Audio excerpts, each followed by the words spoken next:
따라합시다. 우리 교회는 사도행전적 교회로 가는 신앙 공동체입니다.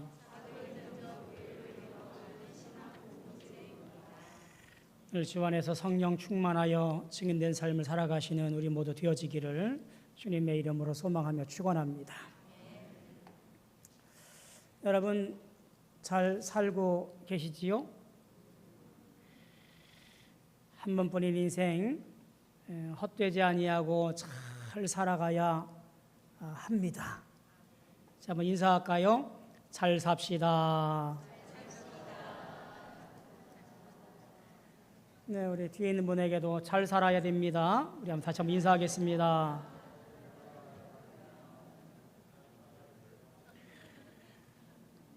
요즘 매스컴의 기사들을 보면 왠지 뒷일은 염려하지 말고 오직 직진만 하게 하는 기사들이 차고 넘쳐요. 마치 불나방처럼 물불 가리고 햇불에 뛰어들게 만드는 게 오늘날의 기사들이라고 하는 거지요. 투기를 조장하고 지금 투자를 하지 않으면 왠지 기회를 놓치는 것 같고 다들 부자가 되는데 나만 아닌 것 같고 왠지 그렇게 안 따라가면 나는 실패자가 되는 것 같게끔 하는 그런 분위기의 내용이나 혹은 기사들을 참 많이 보게 되어져요. 그러다 보니까 너도 나도 하다 보니 비투라는 말이 나오고 영끌족이라는 말도 등장을 합니다. 그뿐만인가요? 최근에 우리나라에서 비춰지는 흥청거리는 문화라고 할까요? 세태, 쾌락 속에 빠져드는 끝없는 인생들, 한 번뿐인 인생 즐겁고 신나고 그리고 왠지 환각에 빠져있는 몽롱한 세상에 살아보자 마약과 환각제들이 공공연하게 거래가 되어지고 또 공원이나 저 캠핑장에서 취해서 몸도 가누지 못하는 사람들의 모습이 화면에 비춰지기도 합니다. 그러다가 안타까운 것은 스스로 생을 마감해버리는 일들이 참 많이 있지요. 우리나라의 경우가 세계적으로 보면 4위의 자살률 국가이고요. OECD 국가에서는 1위 자살률 국가예요. 참 안타까운 세대 풍조가 아닌가 싶은 생각이 듭니다. 인터넷 글에서 여송루라는 분의 글을 읽게 되었는데요. 이분은 지난 전남 완도에서 젊은 부부가 딸과 함께 생을 마감한 안타까운 소식을 보고 그 글을 적었더라고요. 왜 이럴까? 원인이 무엇일까? 라고 나름대로 정리를 해 놓았습니다. 12가지로 정리해 놓았는데요. 이런 거예요. 첫째가 뭐냐면 사회 안전망이 부족하다. 내가 실패하고 그리고 실업이 되어지고 퇴직을 하고 경제적으로 줄어들다 보니 내가 기댈 만하고 그리고 상의할 만한 곳이 없더라. 이런 사회 안전망이 부족하다라는 것을 첫 번째로 꼽았습니다. 두 번째는 문화적인 특징이라 그러지요. 우리나라에게 비춰지는 체면의식 때문에 누군가의 선뜻 손을 내밀어서 도움을 청하지 않아요. 세 번째는 우리나라에도 이제 빈익빈 부익부 현상이 너무 극명하게 나타나더라라고 하는 거예요. 네 번째는 심한 경쟁사회이지요. 너를 밟아야 내가 올라설 수 있는 사회. 다섯 번째는 중산층의 붕괴를 꼽았습니다. 90년대만 해도 전체 인구의 45%가 중산층 두터웠는데 이제는 20% 정도가 중산층을 차지합니다. 그만큼 고령화 사회가 되었다라고 하는 거지요.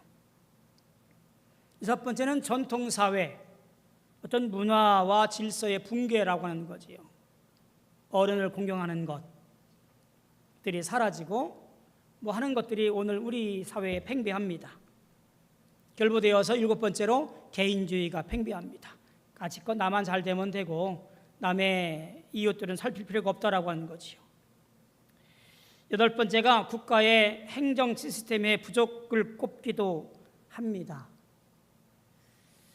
10번째가 님과 놈의 문화라고 꼽아요.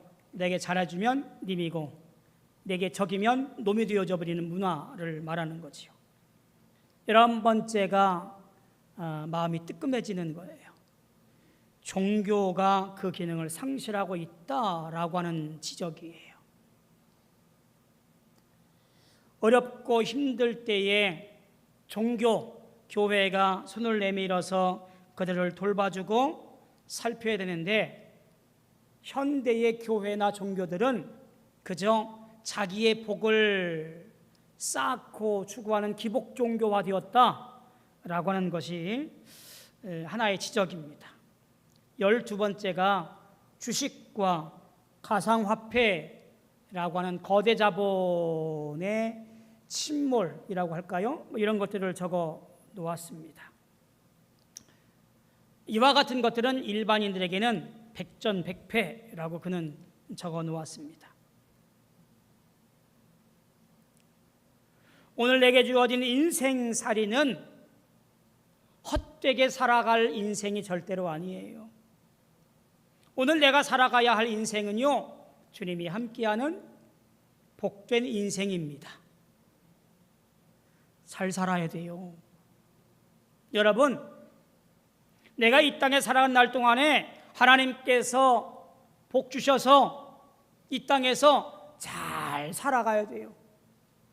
시간과 육신과 재능과 능력을 헛되이 허비하며 살지 아니하고 하나님이 기뻐하시는 복된 인생 사셔야 됩니다.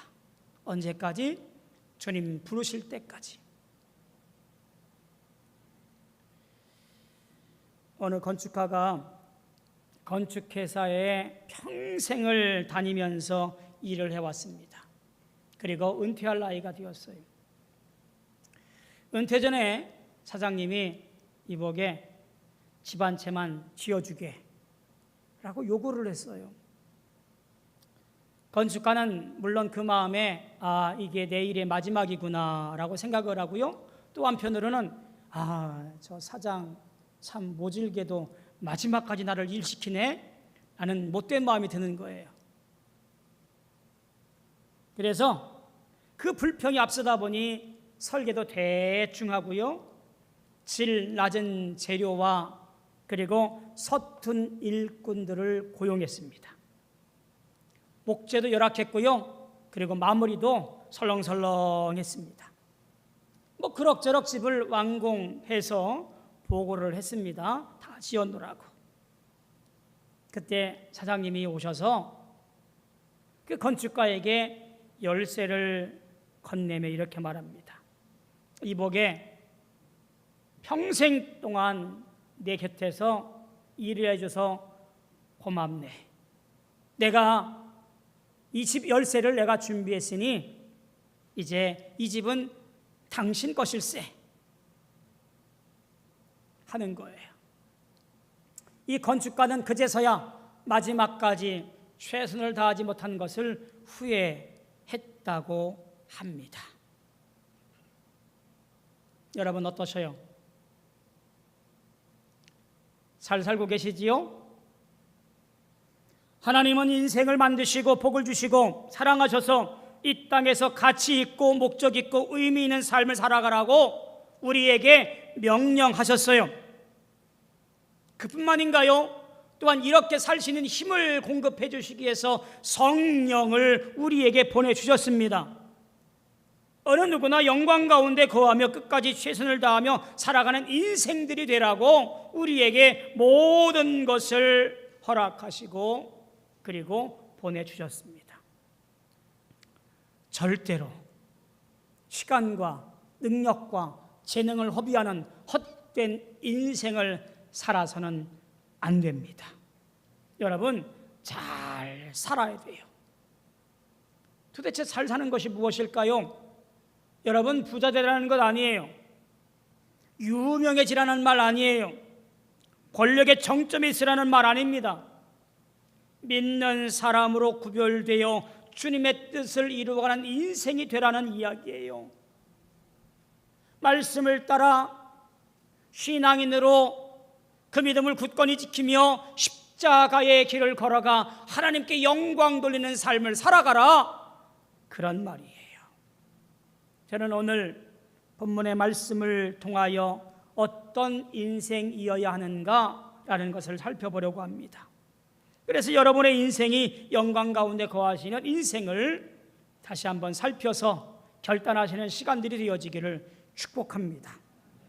예레미야 선지자는요, 무엇보다 이스라엘의 죄를 신랄하게 비판하고 고발합니다. 왜냐하면 이스라엘의 백성들은 하나님을 잘 섬기던 사람들이었습니다. 하나님은 일찍이 그들을 구별하였고요, 그들을 불러주셨습니다. 그리고 그들을 저 가나안 땅으로 인도하기 위하여 그들을 불러주셨고 보호하셨고 인도하셔서 그곳에서 정착하여 살게 했습니다. 유목민이었던 그들이 정착하며 풍족한 것을 얻게 되어지면서 태평성대를 누리게 되었습니다. 적의 침입도 이제는 잦아들었습니다. 한마디로 시쳇말로 등 따숩고 배부르게 되었어요. 문제는 그때부터 생겨나기 시작했습니다. 등 따숩고 배부르니까 하나님을 잊어버리고 찾지 않았습니다. 그리고 자기가 원하는 대로 우상을 섬기며 범죄를 저지르게 되었습니다. 이방신을 세우고 하나님을 떠나 찾지 않게 되었습니다. 기억하세요. 이들은 이미 저 옛날 출애굽할 때에 시내산에서 하나님께서 그들과 언약을 세웠잖아요. 내가 너희를 제사장 나라 거룩한 백성 삼으리라. 너희는 내 말을 듣고 규례를 지켜 행하면 내가 너희에게 복을 주고 함께하리라. 언약을 맺은 언약 백성이었습니다만 그들은 가나안 땅에 들어와서 이 모든 언약을 깨쳐버리고 말았습니다. 그들은 헛된 인생으로 브레이크 없이 저 나락으로 치닫고 있었다 하는 말이지요. 오늘 말씀 5절에 보니까 이렇게 말씀해요. 나 여호와가 이와 같이 말하노라. 너희 조상들이 내게서 무슨 불의함을 보았기에 나를 멀리하고 가서 헛된 것을 따라 헛되이 행하였느냐. 하나님께서 가슴을 치면서 말하는 거예요. 야, 내가 너에게 어떤 잘못을 저질렀기에 나를 찾지도 않고 내가 원하지 않는 삶을 살아가면서 그렇게 헛되이 인생을 허비하느냐? 라고 책망하시는 거예요. 예레미야 2장에 나타난 대표적인 단어가 뭐냐면요, 행음이라고 하는 단어예요. 이스라엘이 이방인들을 섬기고 다른 나라를 의지하는 것을 행음에 빗대어서 설명하는 단어입니다. 이스라엘의 행음죄는 오래전부터 이어져 왔게 되어지는데 예레미야가 이 행음이란 단어를 집중해서 사용해서 그들의 죄를 부각시키고 있는 거지요.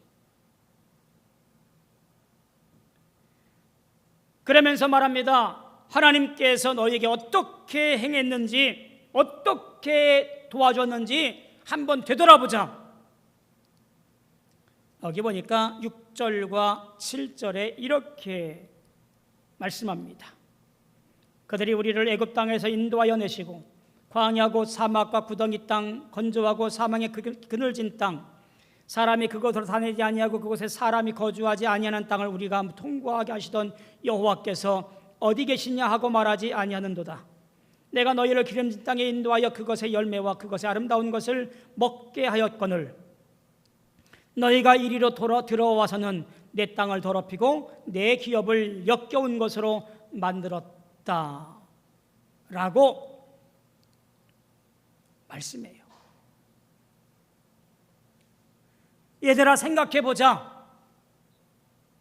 우리가 저 애굽 땅에서 노예로 살던 민족이었는데 하나님께서 우리를 불러주셔서 젖과 꿀이 흐르는 땅, 이 가나안 땅에 보내어서서 복을 주시기 위해서 우리를 저 광야 사막의 땅을 지나가게 하셨지 않냐.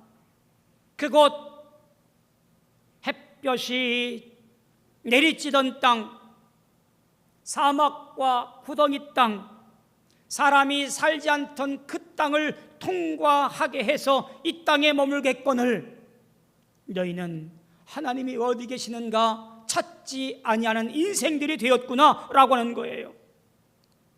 내가 너희를 이곳 가나안 땅에 정착하게 하여 이곳에서 맞는 열매와 그리고 농작물들을 거두게 했는데 너희는 오히려 이 땅을 더럽혀서 우상을 만들고 하나님의 말씀을 망령되이 이끌었구나 라고 하면서 한탄에 한탄을 하시는 거예요.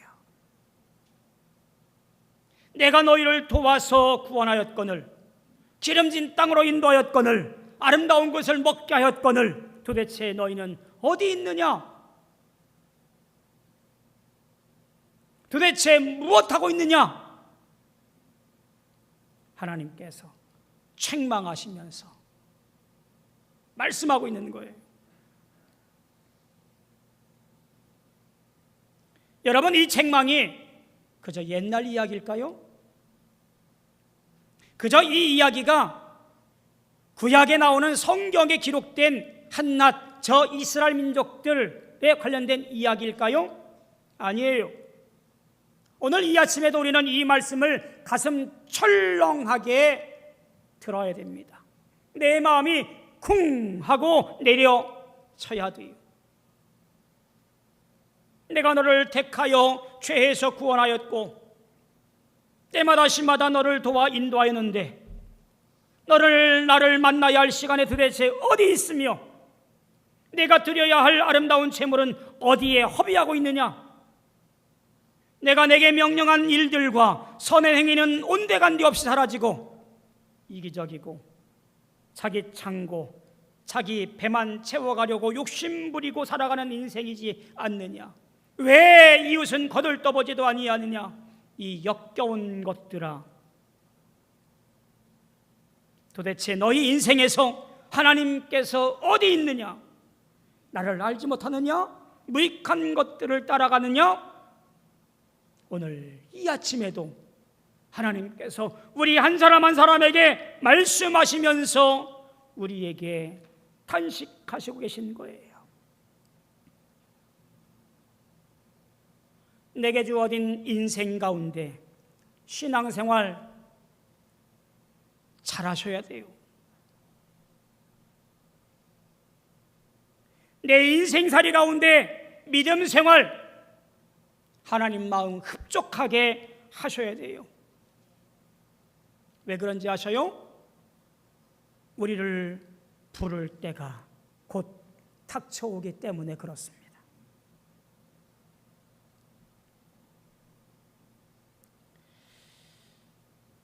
기대했던 만큼 기대에 못 미치면 답답하지요. 아마 하나님도 그런 모양인 것 같습니다. 그래서 9절 보니까 이렇게 말씀하셔요. 그러므로 내가 다시 싸우고 너희 자손들과도 싸우리라. 이 싸우다라는 말은요, 논쟁하다, 변론하다라고 하는 법정 용어예요, 원어가. 그러니까 너희가 너희 얘기도 한번 해보고 내 얘기도 한번 해보자. 그래서 한번 우리 서로 허심탄회하게 시시비비를 가려보자 라고 말씀하시는 거예요. 그러면서 하나님께서 두 가지의 죄목을 말씀하셔요. 13절에 보니까 내 백성이 두 가지 악을 행하였나니 곧 그들이 생수에 근원되는 나를 버린 것과 스스로 웅덩이를 판 것인데 그것은 그 물을 가두지 못할 터진 웅덩이들이니라. 두 가지 제목을 잘 보셔야 돼요. 생수에 근원되는 하나님을 버린 것과 스스로 웅덩이를 판 것, 이 두 가지 죄를 말씀하셔요. 예레미야는 이스라엘이 하나님께 충성을 다하고 굳은 언약을 맺었던 시절을 상기하면서 죄를 고발하기 시작했지 않습니까? 2절에 보니까 그 말을 이렇게 시적으로 말합니다. 청년 때의 인애 혹은 신혼 때의 사랑이라고 기록해 놓아요. 얼마나 애틋하고 사랑스러웠을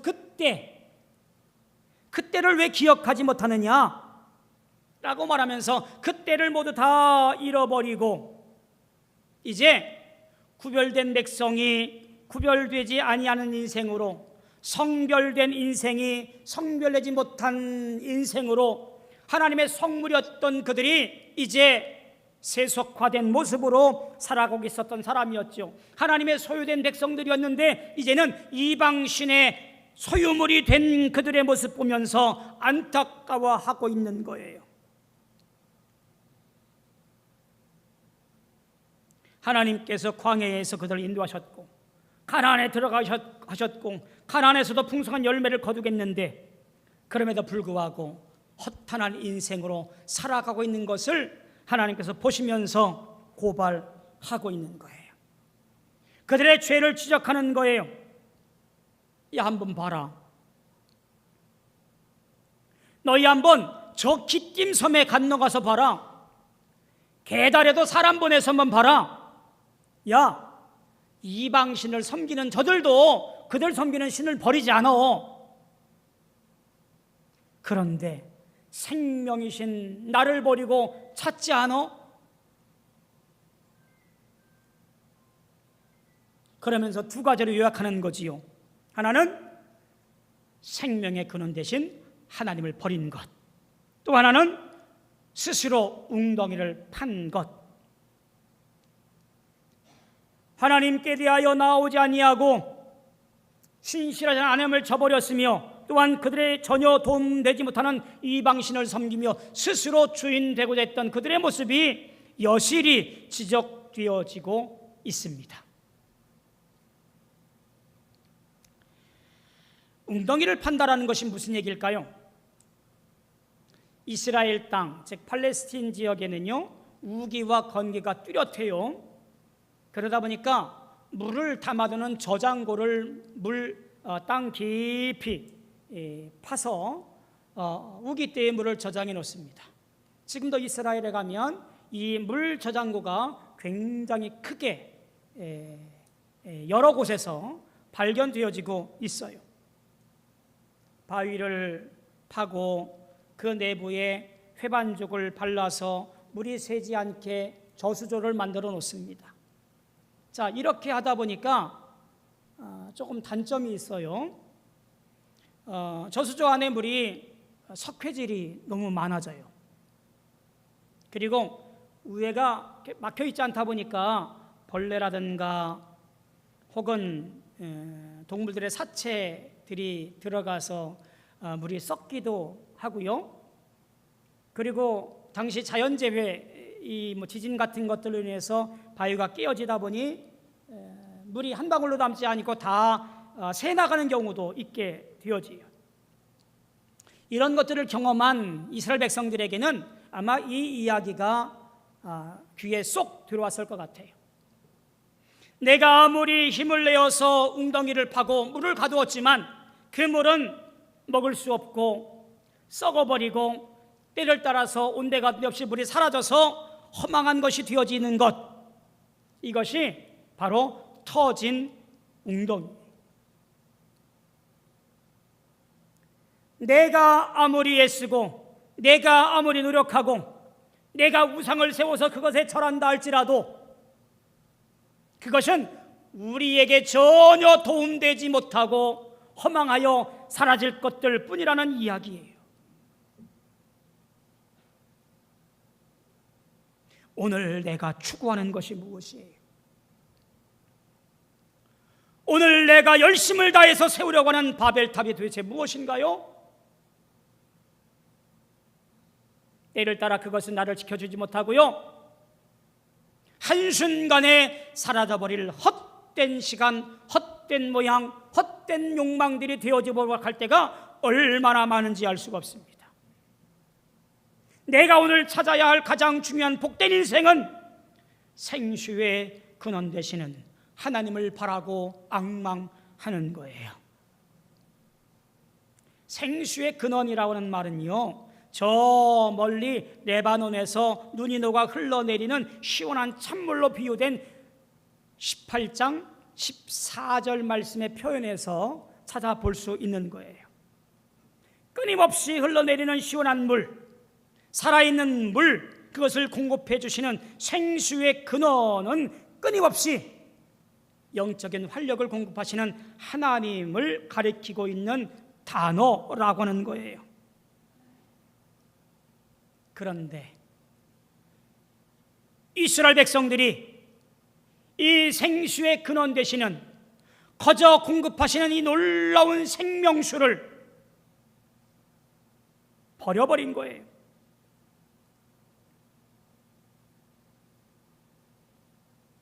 뭔가 내가 세워보려고 했던 인생이기에, 뭔가 나도 할 수 있는 인생이라고 생각되어졌기 때문에 온갖 규약과 규례와 법률과 믿음의 행위와 제사 행위에 지쳐있던 이들이 복잡한 신앙생활 쳐버리고 마음 편하고 내 마음대로 할 수 있는 인생살이 살겠다 하여 내 웅덩이를 파고 그곳에서 생명수를 얻겠다라고 고집한 거예요. 그러나 아시잖아요? 한순간에 사라져버리는 물, 그것이 터진 웅덩이, 헛된 인생이라는 거예요. 여러분, 복된 인생은 생명의 근원이신 하나님을 앙망하며 그 주시는 은혜를 따라 살아가는 인생이 복된 인생입니다. 그런데 그 인생이 쉽지가 않아요. 왜 그럴까요? 물은 100도씨 끌어올릴 때까지, 완전하게 끌어올릴 때까지 99도까지는요 열량이 어느 정도 필요하냐면 1도 올라가는데 1칼로리가 필요하대요. 근데 마지막 99도에서 100도 올라가는 그 1도의 열량을 얻기 위해서 얼마가 필요하냐면 36칼로리가 필요하다고 합니다. 제가 재본 건 아니고요, 실험한 사람들이 그렇게 발표를 했어요.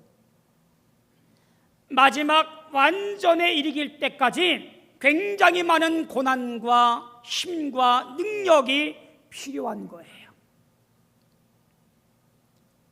하나님이 기뻐하시는 신앙생활하기 위해서 우리는 온 힘과 열정과 능력을 통하여 하나님께 나아가야 됩니다. 그것은 쉬운 일이 아니에요. 그러나 그것이 귀중하고 수중한 일이기에 내 온 힘과 온 정성을 다하여 하나님께 나와 믿음으로 생활하며 예배하고 찬송하며 주신 능력과 소망을 따라서 오늘도 내 있는 자리에서 빛과 소금의 일을 행하여 살아가야 됩니다. 그것이 내 온 힘을 다하여 살아가야 할 우리 신앙의 믿음 생활이에요. 비록 그 일이 힘들고 어려워도 그 일이 복된 인생이기에 오늘 우리는 그 길을 걸어가야 되는 거예요. 믿음이 충만한 신앙인들 되어지기를 축복합니다. 거룩한 백성 되어지기를 소망합니다. 그 믿음의 길이 힘들고 어려워도 헛된 인생 되어지지 아니하고 복된 인생 되어지기 위해서 영광 안에 거하고 하나님이 기뻐하시는 인생 되어지기 위해서 우리는 그렇게 살아가야 합니다. 어떠한 일이 있어도 생명의 근원 되시는 하나님께로부터 흘러나오는 물을 마시며 살아가는, 그래서 이후에 하나님께서 만날 때에 착하고 충성된 종아 잘 살았노라, 그 말을 들을 수 있는 저와 여러분들 다 되어지기를 주님의 이름으로 소망하며 축원합니다. 기도하겠습니다. 고마우신 아버지 하나님, 주님의 은혜 감사합니다. 오늘 우리는 헛된 인생살이가 되어지지 아니하고 복된 인생, 하나님이 기뻐하시는 인생을 살아가는 사람 되어지기를 원합니다. 세상의 가치가 아니라 하나님을 향하는 놀라운 신앙적 가치를 따라서 오늘도 살아가며 주님의 품 안에 안길 때까지 오늘도 열심을 다해 믿음의 길을 걸어가는 우리 모두 되어지게 축복하여 주옵소서. 힘의 힘을 더하여 주옵소서. 성령 충만케 하여 주시옵소서. 예수님의 이름으로 감사하며 기도하옵나이다. 아멘.